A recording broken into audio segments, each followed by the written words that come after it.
Embora a WWE tenha como objetivo o drama e a ação de bater no corpo, ela tem algumas regras para manter as coisas em um nível de proteção. Mas, de vez em quando, algo escapa e temos alguns momentos picantes que talvez devessem ter sido censurados. Fique conosco neste vídeo, pois veremos os momentos da WWE que deveriam ter sido censurados. Vamos começar com a infame promo de Bret Hart. Você deve estar pensando, o que há de tão ruim em uma promo que precisa ser censurada? Mas as palavras que saíram da boca de Bret Hart foram tão picantes que é chocante o fato de não terem borrado tudo. Mas o que exatamente aconteceu para que Hart saísse dos trilhos? No mundo da luta livre, não se trata apenas de body slams e suplexes. É nas promos que o verdadeiro drama se desenrola. Às vezes, os lutadores saem um pouco do roteiro e falam diretamente do coração no que é chamado de chute promo. Um dos maiores exemplos disso foi Bret Hart, que fez uma das melhores chute promos da história. O legado de Bret Hart na WWE é lendário. Conhecido por sua habilidade técnica, o ataque rosa e preto foi uma força a ser reconhecida em meados da década de 1990, cativando o público em todo o mundo. Passando das equipes de tag para a competição individual, Hart realmente conquistou seu título de The Best There Is, o melhor que já existiu e o melhor que sempre existirá.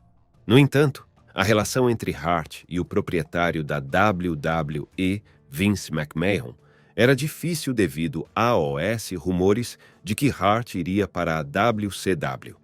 À medida que as tensões aumentavam, Hart se viu empurrado para baixo na hierarquia e até mesmo criticou abertamente a empresa. E tudo isso aconteceu no confronto épico da promoção de Bret Hart no Monday Night Raw em 1997. O reinado de Bret Hart como a maior estrela da WWE era inegável, mas em 1997 as coisas estavam mudando. O cenário da WWE estava evoluindo e Hart não se sentia muito à vontade com as mudanças na dinâmica. Nos bastidores, ele ficava cada vez mais frustrado com o sentimento dos fãs, a política dos bastidores e o tratamento preferencial dado a lutadores como Shawn Michaels. Apesar das garantias de McMahon, incluindo as promessas de continuar a receber os melhores cachês e a disputar campeonatos, Hart se sentiu traído quando essas promessas não foram cumpridas. As coisas começaram a ferver quando Michaels desistiu do título da WWE em fevereiro de 1997, o que levou Hart a uma breve vitória no campeonato, seguida de uma derrota ainda mais rápida para Psycho Sid. Depois veio a dramática revanche entre Hart e Sid em uma gaiola de aço, o que era bastante raro no Monday Night Raw. Todo esse drama se desenrolou poucos dias antes da WrestleMania 13, em meio à intensa rivalidade de Hart com o Stone Cold Steve Austin, tornando a disputa ainda mais intensa. A luta na gaiola de aço entre Bret Hart e Psycho Sid foi um clássico instantâneo, com o maior prêmio do ramo em jogo. É intenso, certo? Mas é aqui que as coisas ficam mais interessantes. Steve Austin, arqui-inimigo de Bret, se envolveu tentando ajudar o Hitman. Em seguida, o Undertaker, que tem sua própria briga com Sid, decidiu equilibrar as coisas.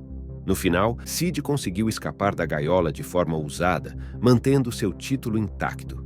Selvagem, não é? O sentimento de frustração pela derrota, somado ao tratamento dado pela gerência, levou a uma das mais memoráveis promos da história da WWE. Vince McMahon entrou em cena, esperando o de sempre, mas, em vez disso, recebeu um empurrão e uma dose de realidade. Bret atacou o sistema com uma raiva sem limites, lançando palavrões como bombas. Foi cru, foi intenso e deixou os fãs atônitos. O fato de o presidente ter ido ao tapete foi apenas o começo dessa aventura selvagem. Hart xingou na TV. Frustrado não é a palavra certa para isso. Isso é pela primeira vez na história da empresa e culpou a todos por ferrá-lo na conquista do título desde seu retorno. Surpreendentemente, os palavrões não foram apagados. Essa não foi a única vez que os palavrões não foram censurados na luta livre. Basta ver o deslize de Scott Steiner com os palavrões quando retornou à WWE.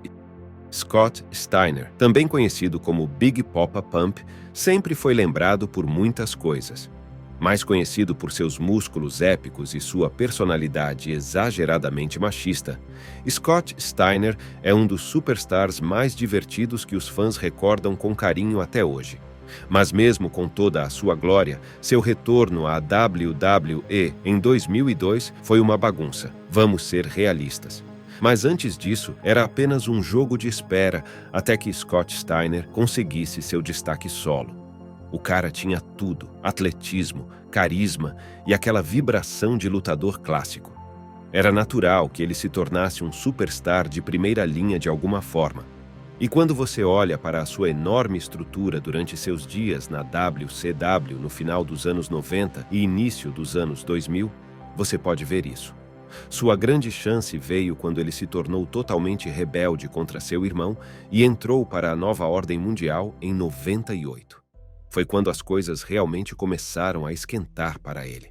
A partir de então, Scott Steiner se reinventou totalmente como Big Poppa Pump. E cara, isso causou uma grande repercussão no mundo da luta livre. Com seu físico musculoso ocupando o centro do palco, ele adotou toda essa personalidade de cabeça de carne, com cabelos tingidos e capacete de corrente. E funcionou muito bem. Ele dominou a cena do evento principal na WCW, conquistando vários títulos individuais, inclusive o maior deles, o WCW World Heavyweight Championship em 2000. Quando a WCW faliu em 2001, os fãs ficaram curiosos para ver Steiner se exibir no ringue da WWE. Finalmente, em 2002, veio o grande anúncio. Scott Steiner estava fazendo seu grande retorno à WWE, e eles realmente o anunciaram, em grande estilo. Scott Steiner fez seu retorno à WWE no PPV Survivor Series 2002 no Madison Square Garden, recebendo uma recepção calorosa do público ao vivo enquanto derrotava Matt Hardy e Chris Nowitzki no meio do ringue. Por mais divertido que tenha sido derrotar esses dois outros lutadores, a parte interessante foi quando Steiner se virou para a equipe ao lado do ringue e gritou: "Me dê a p*** de um microfone!" Sejamos realistas, censurá-lo teria sido inútil. Todos ouviram o que ele tinha a dizer em alto e bom som. Porque quando você está lidando com Big Poppa Pump, você sabe que não vai ser nada fácil. Na WWE, não é só soltar bombas com palavrões que pode lhe trazer problemas. Até mesmo dizer palavrões com as mãos pode ser censurado. Por isso, quando Kofi Kingston decidiu virar o pássaro, foi um pouco chocante o fato de não terem censurado. Nos bons e velhos tempos da Era da Atitude, ver Steve Austin, Stone Cold, fazer o dedo do meio era algo comum. Mas já faz um bom tempo que ninguém se atreve a fazer isso. Até que 2019 chegou, é claro. Então, o que exatamente aconteceu? Kofi Kingston, o atual campeão da WWE, mas então, do nada, Samoa Joe mudou as coisas em um episódio do Raw, emboscando Kingston e sufocando-o com seu movimento Coquina Clutch. Uma semana depois, as coisas estavam esquentando ainda mais. Kingston estava tendo um confronto épico com seu oponente do Extreme Rules, criando toda aquela expectativa. Samoa Joe atacou novamente, quebrando a sequência de mais de 20 vitórias televisionadas de Kingston, colocando-o para dormir mais uma vez, dessa vez em uma luta de equipes. Na noite seguinte, no SmackDown, Samoa Joe veio todo confiante, chamando Kofi de falso amigo de todos. Então, para completar, ele ofereceu um aperto de mão a Kofi, desafiando-o a reconhecer Joe como o próximo WWE Champion e a manter todos os entes queridos de Kofi em segurança. Obviamente, ninguém aceitaria esse desafio, mas Kofi realmente... Joe, por outro lado, viu isso como prova de que Kofi só fala e não age quando se trata de se preocupar com os outros. Ele imaginou que, se Kofi fosse o cara de verdade, ele teria apertado sua mão e garantido a segurança de todos. Mas não, Kofi estava lá fora, fazendo joguinhos e brincando, de acordo com Joe. Claro, o ângulo da câmera pode ter obscurecido um pouco o gesto, mas ainda assim foi uma jogada corajosa da WWE deixar isso passar. O momento seguinte não envolveu nenhum palavrão, apenas uma exibição de partes do corpo que a maioria das pessoas preferiria não ver. Todo mundo conhece AJ Styles, o homem, o mito, a sensação da luta livre. Styles fez sua estreia na luta livre em 1998, começando na cena independente antes de conseguir sua grande chance na World Championship Wrestling em 2001. Mas foi em sua passagem pela TNA de 2002 a 2013 que ele realmente fez seu nome, ganhando o apelido de Mr. Styles. Apareceu pela primeira vez na WWE, então World Wrestling Federation, em 2002, mas recusou um contrato de desenvolvimento que lhe foi oferecido pela empresa. 14 anos depois, em janeiro de 2016, ele assinou um contrato de vários anos com a WWE, fazendo sua reestreia naquele mês e vencendo o WWE Championship em setembro. Ele venceu o WWE Championship em setembro daquele ano. E, para completar, foi coroado Wrestler of the Year, tanto pela PW e quanto pelo Wrestling Observer Newsletter, por suas performances estelares em 2016. Mas isso não é tudo. Em novembro de 2017, Styles conquistou sua segunda vitória no WWE Championship em Manchester, Inglaterra, fazendo história como o primeiro lutador a conquistar o título fora da América do Norte. Além disso, ele foi indicado para entrar no prestigioso Hall da Fama da WON naquele ano. Agora, vamos àquele infame defeito no guarda-roupa. No evento TLC, Tables, Ladders and Chairs, os fãs deram uma olhada inesperada nos booty-os de AJ Styles. No American Airlines Center, em Dallas, vestindo seu WWE World Championship, AJ Styles está no ringue com ninguém menos que Dean Ambrose. E veja só, apenas um mês antes, Styles já havia mostrado que era uma força a ser reconhecida ao derrotar Ambrose e John Cena no No Mercy. Mas é aqui que as coisas ficam um pouco atrevidas. Durante a luta, os espectadores tiveram um vislumbre de um pequeno defeito no guarda-roupa. Um pequeno rasgo na parte de trás da calça de Styles, dando a todos uma olhada em sua nádega esquerda. E como ele é o campeão dentro e fora do ringue, Styles foi ao Twitter depois para falar sobre o deslize, brincando que seu equipamento e sua nádega foram cortados por uma cadeira de aço. Cadeira de aço ou não, a WW, e nem se preocupou em cobrir toda aquela pele inesperada na TV ao vivo. Eles simplesmente deixaram tudo à mostra. Estranhamente, a revelação acidental da bochecha do bumbum do estilo AJ é considerada suave, se comparada a outros momentos de exibição de pele na história da WWE. Lembra-se de quando Jacqueline mostrou seus seios em 1998? Falando em Jacqueline Moore, ela é um pouco subestimada, mas tem habilidades. Desde o final dos anos 80 até alguns anos atrás, ela estava arrasando no cenário da luta livre, participando da WWE, WCW e TNA ao longo do caminho. E ela não era apenas forte e musculosa. Ela também era capaz de lutar no ringue como ninguém. A jornada de luta livre de Jacqueline Moore é como uma montanha russa. Ela começou no World Class Championship Wrestling, mas foi na United States Wrestling Association que ela realmente deixou sua marca, vencendo o campeonato feminino da USW a 14 vezes. Isso é que é dominação. Depois, ela foi para a World Championship Wrestling, onde gerenciou brevemente a icônica equipe Harlem Heat. Mas não demorou muito para que ela se encontrasse nas grandes ligas, a World Wrestling Federation. Lá, ela gerenciou Mark Mero e deu início a uma rivalidade épica com Sable, levando à ressurreição do WWF Women's Championship, que ela orgulhosamente conquistou 2 vezes. Em 2016, Jacqueline finalmente recebeu o reconhecimento que merecia, sendo introduzida no Hall da Fama da WWE. Provavelmente, ela é mais lembrada, para o bem ou para o mal, por ter participado da briga mais carregada de nudez da história da WWE com Sable. A maior revelação de Jacqueline aconteceu no pay-per-view Capital Carnage, realizado somente no Reino Unido em 1998, durante uma luta de equipes mistas. Durante toda a luta, ela estava usando uma camiseta regata folgada, sem sutiã. Depois da luta, ela acabou nos ombros do árbitro Tim White, mas Sable se aproximou e arrancou a camiseta, deixando White andando pelo ringue com uma mulher de topless nos ombros. E a parte mais louca, a WW, e deixou tudo acontecer sem censura. Por mais perturbador que isso tenha sido, você provavelmente acharia a sessão de sexo ao vivo de Edge e Lita ainda mais perturbadora. Sexo vende, um lema pelo qual a WWE parecia viver, especialmente durante a era da atitude.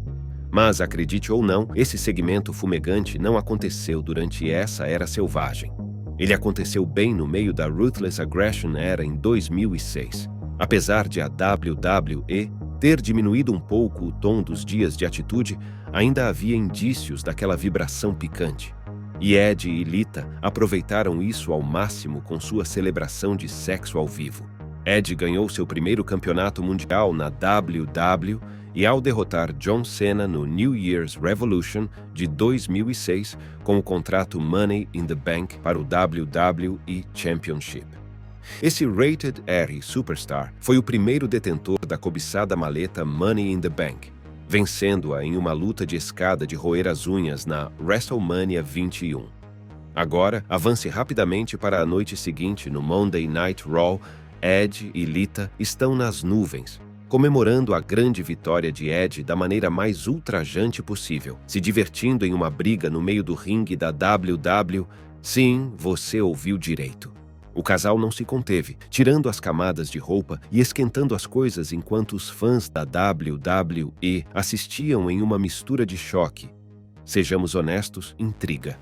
No entanto, a comemoração deles foi um pouco prematura, pois apenas 20 dias depois, o reinado de Edge pelo título foi interrompido quando ele perdeu o título para John Cena no Royal Rumble de 2006. Mas isso não impediu que Edge acumulasse mais 10 campeonatos mundiais ao longo do caminho. Além disso, ele conquistou 5 vezes o campeonato intercontinental e 14 vezes o campeonato de equipes. Apesar de suas travessuras selvagens e sem censura, não se pode ignorar seu talento. Da mesma forma, não podemos ignorar The Cat mostrando tudo no Armageddon 1999. Assim, em meio a todo o caos de Triple H enfrentando seu sogro Vince McMahon no evento principal, a parte mais memorável do evento aconteceu no WWF Women's Championship. Ivory, Miss Kitty, também conhecida como The Cat, Jacqueline e Bebê lutaram em uma partida de sinuca com vestidos de noite em 4 cantos. Sim, você ouviu direito. Cada lutadora foi eliminada ao ser despida. Para deixar tudo ainda mais louco, as lendas da luta livre, Fabulous Moolah e Mae Young, foram as árbitras convidadas especiais. No final, a decisão foi entre Ivory e Miss Kitty. Miss Kitty se tornou a nova campeã quando tirou o vestido de Ivory. E como ela comemorou! A Miss Kitty pegou o microfone e falou sobre como ela tinha dado sua chance e conquistado o título de forma justa. Mas ela sabia o que o público realmente queria, vê-la de uniforme. Ela até mesmo criticou a empresa por fazê-la usar roupas íntimas durante a luta. Em seguida, vieram os momentos de loucura. Miss Kitty deixou cair seu vestido, revelando mais do que apenas sua vitória. Com seu marido Jerry Lawler torcendo por ela nos comentários, ela corajosamente tirou o sutiã para que todos pudessem ver. Claro que o sargento Slaughter correu para cobri-la, mas o estrago já estava feito. Todos ficaram de olho. A WW, e provavelmente achou que o estrago já havia sido grande demais para tentar retificá-lo, por isso não se preocupou em censurar nada, ou talvez já tivesse superado toda a nudez que aconteceu em 1999. Porque o próximo momento também aconteceu em 1999. Sim, a exibição de Mae Young aconteceu no Pay-Per-View Armageddon daquele ano. Então as coisas ficaram um pouco fumegantes no pay-per-view do Armageddon quando Stacey Carter decidiu dar ao público uma espiada surpresa em seus atributos. Digamos que isso causou um grande alvoroço. Agora, como a WWE é a WWE, eles não podiam deixar que isso fosse o fim da história. Ah, não. Eles tinham que dar um passo à frente. Então, eles criaram o concurso de biquíni Miss Royal Rumble para o primeiro PPV de 2000.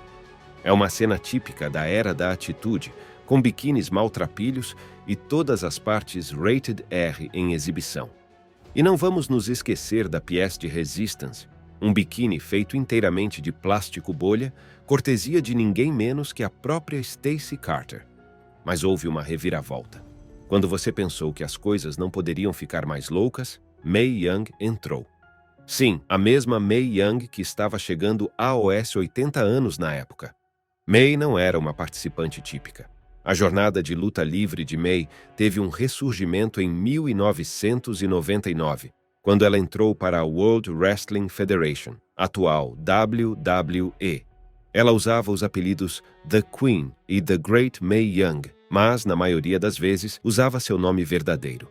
Mas foi aqui que Mae realmente causou impacto. Mesmo em seus anos dourados, ela estava levando pancadas e dando um show para os fãs. Em 2004, sua dedicação e talento foram reconhecidos quando ela foi introduzida no Hall da Fama e Museu da Luta Livre Profissional, ganhando um merecido lugar na categoria Lady Wrestler. E os elogios não pararam por aí. Em 2008, Mae Young ocupou seu lugar de direito no Hall da Fama da WWE, solidificando seu status como uma das maiores de todos os tempos. De volta ao concurso de biquíni, Mae usou um traje de banho antigo, saído diretamente dos livros de história, dando a todos nós um vislumbre do que as lutadoras usavam em seu auge. Agora é aqui que as coisas tomam um rumo inesperado.